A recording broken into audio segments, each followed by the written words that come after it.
उस नौजवान ने महात्मा से कहा कि हे महात्मा, मेरी मदद करो। मेरी जिंदगी बर्बाद हो रही है और मैं न चाहते हुए भी गलत दिशा की तरफ जा रहा हूं। मेरी जिंदगी में मेरा कोई काबू नहीं है और मैं अपने आप को ही बर्बाद होते हुए देख रहा हूं। मेरे मन में अनावश्यक विचार हमेशा चलते रहते हैं। मैं जब भी कोई काम करने बैठता हूं तो मेरा उस काम में मन लगता ही नहीं है। मैं उस काम को कितना भी करने की कोशिश कर लूं, लेकिन उस काम के दौरान मेरा मन किसी और ख्यालों में डूबा रहता है। चाहे मुझे पढ़ाई करनी हो या किसी काम में ध्यान लगाना हो या फिर वो किसी भी तरह की कोई भी काम क्यों ना हो।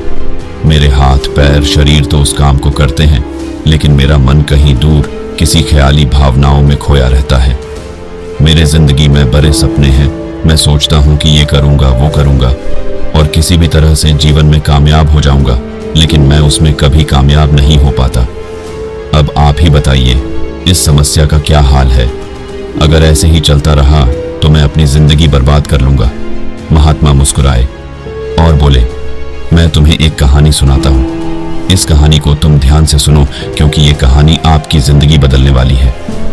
नमस्कार दोस्तों, डे इंस्पायर्ड यूट्यूब चैनल में आपका दिल से स्वागत है। महात्मा ने उस नौजवान से कहा, एक समय की बात है। एक नगर में एक किसान रहता था। जो किसान मेहनत मजदूरी करके अपना घर चलाता था। उसका काम था डेली नदी से रेत को निकाल के उसके बालू यानी रेत को ले जाकर बाजार में बेचना, और उस काम को वो सदियों से करता आ रहा था और वहीं उसकी रोजी रोटी थी। एक समय की बात है, वो किसान एक बार नदी से रेत निकाल रहा था। तब तक उसने देखा कि एक लड़का नदी किनारे बैठ के जोर जोर से रो रहा है। किसान को समझ में नहीं आया और वो चुपचाप उस लड़के के पास गया और उससे बोला, क्या बात है, तुम क्यों परेशान हो? मुझे ये बताओ, क्या मैं तुम्हारी किसी तरह से मदद कर सकता हूँ? उस लड़के ने कहा, नहीं, तुम मेरी किसी तरह से मदद नहीं कर सकते। किसान बोला, अरे दुखी मत हो, तुम बताओ कि तुम्हें क्या परेशानी है। मैं हर वो संभव कोशिश करूंगा जिससे तुम्हारी परेशानियां दूर हो जाएं। उस लड़के ने बोला, नहीं, मुझे कोई बात नहीं करनी, मैं बिल्कुल पूरी तरह से ठीक हूं, मैं परेशान नहीं हूं। किसान ने आखिरी बार कहा, चलो ठीक है, तुम्हारी अगर मर्जी नहीं तो तुम मत बताओ, मैं यहां से चला जा रहा हूं, लेकिन तुम्हें एक बार मेरी बात मानकर तुम्हें अपनी समस्या बतानी चाहिए कि तुम्हें क्या परेशानी है। तुमसे आखिरी बार पूछ रहा हूं, तुम बताओ, वरना मैं जा रहा हूं। लड़के ने तब कहा, दरअसल मेरे माँ बाप मुझे बेकार और नालायक समझते हैं। उन्हें ऐसा लगता है कि मैं अपने जीवन में सफल नहीं हो सकता।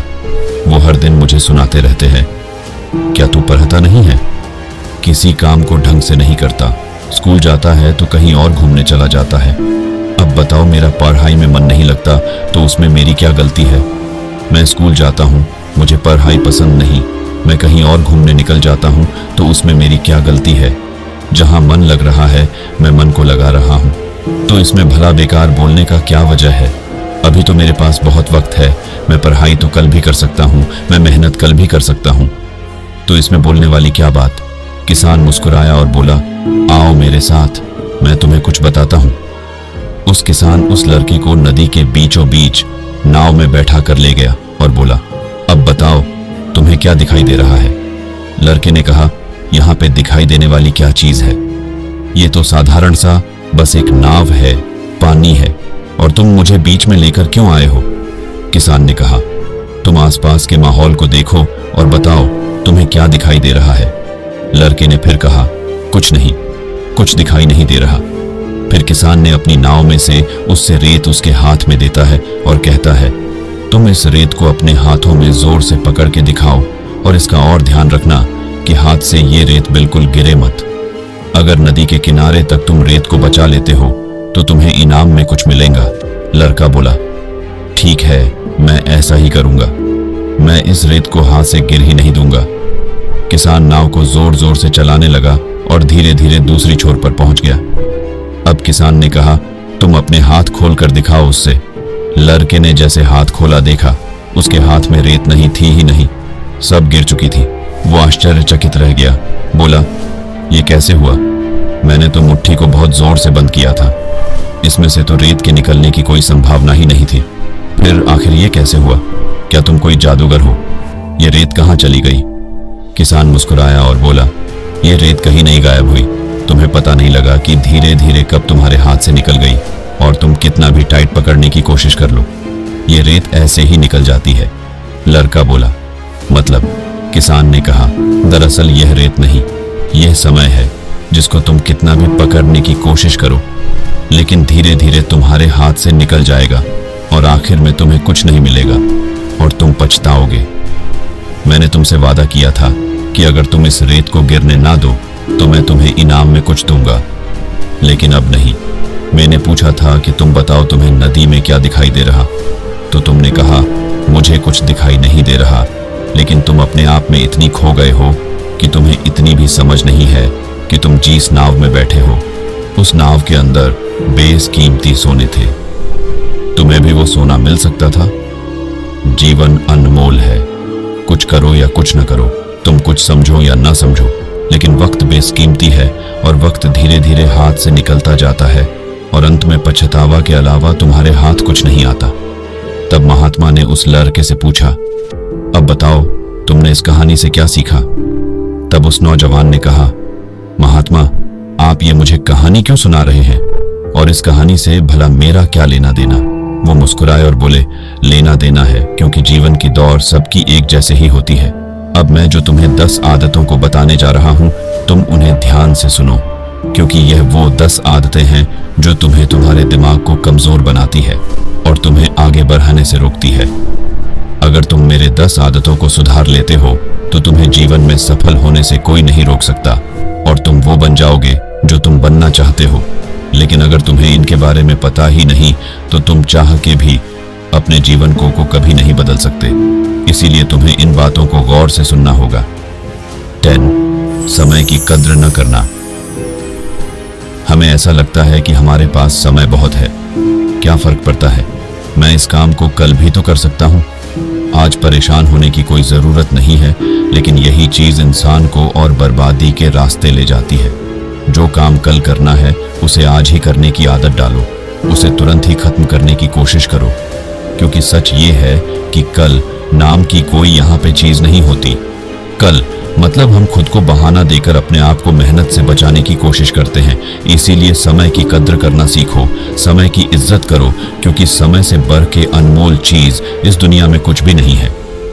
जिस दिन तुम समय की कद्र करना सीख जाओगे उस दिन तुम्हें महसूस होगी कि तुम दुनिया में कितने कीमती हो। जितना ज्यादा समय कीमती है उससे ज्यादा कीमती है तुम्हारा मेहनत। अपने समय को मेहनत पर लगाओ, अपने आप को कामयाब बनाने में लगाओ और उन चीजों को देखने में लगाओ जो तुम्हें बेहतर बनाती है, ना कि फालतू काम करके और फालतू की चिंता करके और उन बातों को सोच के जो हुआ ही नहीं। नंबर 9, जरूरत से ज्यादा नींद। लोग यही गलती करते हैं, देर से सोते हैं, देर से उठते हैं। ना कोई सोने का टाइम होता है, ना कोई जगने का टाइम होता है।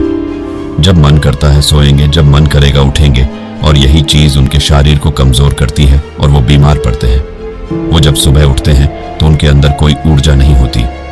वो सुस्त होकर उठते हैं और सुस्त होकर अपने दिन की शुरुआत करते हैं, क्योंकि उनके सोने का कोई टाइम निश्चित नहीं होता।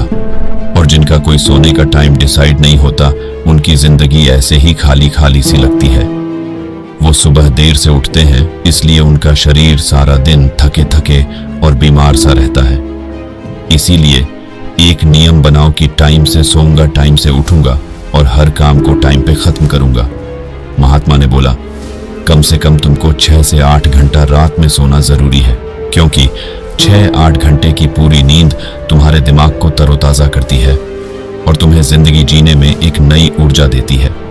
लेकिन निर्धारित करना है कि तुम्हें कब सोना है और कब जागना है, कि तुम्हें 6-8 घंटे की नींद पर्याप्त मिले। लेकिन ध्यान देना, ज्यादा सोना हानिकारक है। 8, सही खान पान न करना। हमें लगता है कि अभी नई उम्र है, क्या फर्क पड़ता है, जो मर्जी खाओ, जिंदगी को ऐश करके जियो और बेफिक्र रहो। लेकिन ये गलती कभी नहीं करनी। जंक फूड, बाहर के वो खाने जो हमारे शरीर को, तुम्हारे पेट की, तुम्हारे पाचन क्रिया को नुकसान पहुंचाते हैं, तुम्हें तो उनसे जितना दूर हो सके दूरी बनानी चाहिए। इनका इस्तेमाल कम से कम कर देना चाहिए, या तो बिल्कुल ही खाना छोड़ ही देना चाहिए, क्योंकि बाहर के खाने, जंक फूड, ये तो पेट को खराब करते हैं और तुम्हारी पाचन क्रिया भी कमजोर होती है, जिसका असर तुम्हें अभी नहीं दिख रहा है। लेकिन बाद में जब तुम्हें बूढ़े हो जाओगे तब तुम्हें दिखाई देगा कि तुम्हें चीजें नहीं खानी चाहिए थी। तब तुम पछताओगे और तब तुम्हें शायद ये बात समझ में आए कि काश मैंने उस समय अपना खान पान उस टाइम सही कर लिया होता तो आज इसे नौबत नहीं आती। आज मैं बीमार नहीं होता और आज मुझे दवाइयों में या फिर अस्पतालों का चक्कर नहीं लगाने नहीं पड़ते। इसीलिए वही खाना खाओ जो सेहतमंद है, जो फायदेमंद है और जिससे तुम्हारे शरीर में ताकत मिले और जो शरीर के लिए सही हो, क्योंकि इंसान के शरीर से बड़ा जरूरी कुछ भी नहीं है। अगर इंसान का शरीर सही है तो वह इस दुनिया को जीतने में वो खुद सक्षम है, लेकिन जब शारीरिक सही नहीं तो तुम भला और काम को कैसे सही से कर पाओगे और तुम कैसे जिंदगी को सही से जी पाओगे। इसलिए स्वस्थ रहना जरूरी है। नंबर 7, व्यायाम न करना। हाँ, ये बिल्कुल सही बात है। खान पान के साथ व्यायाम भी शरीर के लिए जरूरी है। हमें लगता है इसकी खास क्या जरूरत है, मैं तो बाद में कर लूंगा, लेकिन नहीं। पुराने जमाने में शुरू से ही इन सब का नियम बनाया गया था कि तुम्हें प्रातः काल उठना है, सबसे पहले शरीर को साफ करना है, उसके बाद तुम्हें नियमित रूप से व्यायाम करना है। वे हमारे शरीर को तंदुरुस्त बनाता है और साथ ही साथ हमें बीमारियों से लड़ने में हमारी मदद करता है और हम बिल्कुल तरोताजा महसूस करते हैं। व्यायाम से हम शरीर फिट रहता है, क्योंकि साइंस भी इस बात को मानती है। इसीलिए तो हमें नियमित कम से कम आधे घंटे व्यायाम करने की आदत डालनी चाहिए, क्योंकि जब हम आधा घंटा शरीर को देते हो तो तुम निश्चय ही देख पाओगे कि तुम्हारे अंदर कितना बदलाव आ रहा है। तुम्हें ज्यादा कुछ नहीं करना, बस तुम आधा घंटा हर दिन व्यायाम करो। व्यायाम के अलग अलग क्रियाएं करो, तुम्हारे अंदर बदलाव दिखाई देगा। चिक्स, अनुशासनहीनता। ये सही बात है। जिंदगी में जिसकी अनुशासन नहीं, उसे बर्बाद होते देर नहीं लगती। और अनुशासन हर इंसान के लिए जरूरी है। अनुशासन सबके लिए जरूरी है। जैसे तुम सोचो, अगर तुम्हारे शहर में कोई ट्रैफिक लाइट ना हो, सबको अपने मन से आजादी दे दी जाए कि तुम्हें जैसे मर्जी जाओ, जैसे मन आओ, ना तुमको हेलमेट की जरूरत है, ना तुम्हें किसी भी तरह की चीज की आवश्यकता है, सब अपने मन के मालिक बन जाए, फिर भला वो शहर में क्या होगा? उस नौजवान ने कहा, फिर तो हर जगह हादसे ही होंगे, वाहन आपस में भिड़ जाएंगे और लोग लड़ाइयां करते फिरेंगे। महात्मा ने कहा, बिल्कुल ऐसे ही अगर तुम्हारे शरीर में कोई नियम कानून या अनुशासन नहीं तो तुम्हारा शरीर और तुम्हारा मन आपस में लड़ते रहेंगे और आखिर में कोई नहीं जीतेगा और अंत में नुकसान तुम्हारा ही होगा। इसलिए अनुशासन जरूरी है। तुम अपने आप को अनुशासन में रखो कि कौन सा काम तुम्हारी सही है, कौन सा काम गलत है। देखो, मन चंचल है, मन तुम्हें भटकाएगा और मन तुम्हें सही रास्ते पर जाने से रोकेगा। इसीलिए अपने इंद्रियों काबू में रखो और उन चीजों के प्रति कभी आकर्षित मत हो जो तुम्हें बर्बाद करती है। इसीलिए जो चीजें बुरी है, जो चीजें गलत है, उनका त्याग करना, उनके तरफ आकर्षित ना हो ना, यही तुम्हारे लिए फायदेमंद है। और जो इस बात को नहीं समझ पाता वो हमेशा खुद को मुसीबत में ही डाल लेते हैं। 5, कोई गोल न होना। जिंदगी में जिसका कोई रास्ता नहीं वो भला आगे कैसे जाएगा? जिंदगी में जिसके पास कोई मंजिल नहीं वो भला रास्ते पर चलकर भी क्या करेगा? तुम ही सोचो, अगर मैं तुम्हें बोलूं तुम्हें सीधे रास्ते में जाओ, तुम कहां पहुंचोगे? अगर तुम्हारे मन में कोई मंजिल नहीं, कोई लक्ष्य नहीं, तो तुम क्या करोगे? इसीलिए जिंदगी में एक गोल के साथ चलना जरूरी है। फिर तुम्हें पता होगा कि कहां पहुंचना है, तुमको कहां रुकना है और तुम्हारी मंजिल क्या है। तब सफर का आनंद आता है। इसीलिए जिंदगी में एक लक्ष्य निर्धारित करो कि तुम्हें यह बनना है, ये करना है, तो हमारा यही लक्ष्य है और तुम्हारी यही मंजिल है और उस मंजिल के लिए जी जान लगा दो। चाहे जो भी हो, तुम्हें हर हाल में उसे पाना है। और सबसे बड़ी बात, कभी हिम्मत मत हारो। जब तुम्हारे पास एक लक्ष्य होगा तब तुम्हें जिंदगी जीने में मजा आएगा। तुम हर दिन उसके लिए काम करोगे, हर दिन उन्हें मुश्किलों से निकलने के नई नई योजनाओं बनाओगे और यही चीज तुम्हें कामयाबी के रास्ते पर लेकर जाएंगे। जिनके पास मंजिल नहीं वो अपने समय को, अपने दिन को ऐसे बर्बाद करते हैं, लेकिन जिनके पास मंजिल है वो हर दिन उसके लिए काम करते हैं। 4, ज्यादा आराम करना। ये सही बात है, ज्यादा आराम इंसान को बीमार कर देता है। इसीलिए शरीर को ज्यादा आराम मत दो। देखो, एक जिंदगी में बात हमेशा याद रखना, तुम शरीर को जितना आराम देते हो शरीर तुमसे उतने आराम मांगती है। इसीलिए अपने कंफर्ट जोन से बाहर निकलो, शरीर को मुश्किल में डालो और शरीर को मुश्किल काम को करने पर मजबूर करो, क्योंकि तुम शरीर को जितना आराम दिलाओगे ये उतना ही आलसी बनता जाएगा और आलस इंसान का बर्बाद कर देता है। आलस ही इंसान का सर्वनाश कर देता है। इसीलिए तुमको आलस से बचना चाहिए और अपने कंफर्ट जोन से बाहर निकल के नए नए रिस्क लेनी चाहिए। तुम सोचोगे कि इससे भला क्या फर्क पड़ता है, लेकिन इससे तुम्हारा दिमाग मजबूत होता है। जब तुम नई नई मुश्किलों का सामना करते हो तब तुम्हारी लाइफ में एक नई दिशा मिलती है। 3 ज्यादा सोचना की बीमारी। ये सही बात है, किसी काम को करने के लिए विचार जरूरी है, लेकिन हद से ज्यादा विचार और हद से ज्यादा चिंता अक्सर जिंदगी के लिए ठीक नहीं होता। इसीलिए ज्यादा विचार और ज्यादा सोचने की आदत तुम्हें छोड़ देनी चाहिए। जो होगा वह होकर रहेगा। तुम ज्यादा अपने पास्ट के बारे में मत सोचो कि मेरे साथ ऐसा क्यों हुआ, मेरे साथ ही बुरा क्यों हुआ और आगे क्या होगा। इन सब पे तुम्हारा कोई हक नहीं है और ना ही इस वक्त इस सब पे तुम्हारा कोई कंट्रोल नहीं है। इसीलिए बस मेहनत करो, खुद पर यकीन रखो, तुम जरूर कामयाब हो जाओगे। सोचने से कामयाबी नहीं मिलती। 2 खुद पर यकीन न होना। तुम्हें लगता है कि इसे भला क्या फर्क पड़ता है, लेकिन तुम जानकर इस बात को हैरान हो जाओगे कि जिस इंसान की जिंदगी में खुद पर यकीन नहीं है, उसे वो कितना भी मेहनत कर ले, उसके मन में हमेशा डर लगा रहता है। क्या मैं सफल हो पाऊंगा या नहीं, यह काम मैं कर पाऊंगा या नहीं, यह मेरे बस की बात नहीं, यह तो बहुत मुश्किल है। इसीलिए जिंदगी में खुद पर यकीन करना सीखो और सबसे बड़ी बात, अपनी मेहनत पे भरोसा करो कि तुम ये काम कर सकते हो। खुद को ही साबित करके दिखाओ कि तुम्हारे अंदर उतनी क्षमता है कि तुम उस काम को कर पाओगे।